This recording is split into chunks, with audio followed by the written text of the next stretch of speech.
Zdravo svima! U ovom kratkom videu želim da pričam o tome kako da se izvinim na engleskom jeziku. Sigurno znate za ova dva izraza. I'm sorry, sorry, i za treći I apologize. Kad šta koristimo? Očigledno sorry koristimo kad i nismo napravili neku veliku glupost, veliku grešku i kad samo kažemo više reda radi, izvini, ne čekamo se i ko vraća na to.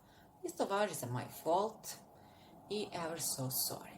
S druge strane, I'm sorry, možemo da imamo tu ružnu naviku da prečesto koristimo ovu frazu, koja znači zvuči jako toplo i može se koristiti i u prijateljskom kontekstu, da kažemo, kao i u poslovnom kontekstu.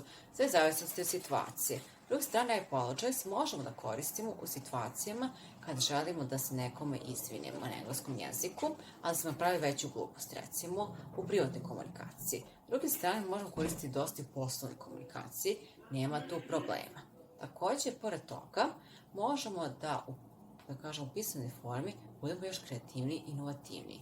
Možemo napisati I sincerely apologize ako u pitanju formalna poslovna komunikacija, a ako u pitanju neka privatna komunikacija, potrebiti neku metaforu. A thousand of apologies. 1000 izvinjenja, to jest izvinjam ti se 1000 puta.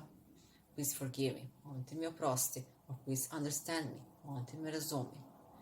Tako da šta ćete potrebiti u engleskom jeziku, pre svega zavisi situacije. Takođe, my fault, koje kažemo veoma neformalni izraz, možete malo i produžiti, bude it's my fault, it was my mistake, i to se može potrebiti u poslovnom kontekstu, ako dobro poznamo drugu osobu ili ako u pitanju prosto firma u kojoj postoji ta neformalna komunikacija. Hvala vam što ste gledali video. Ako imate bilo kakvih pitanja, molim se mi pišite. Vidimo se uskoro. Zdravo!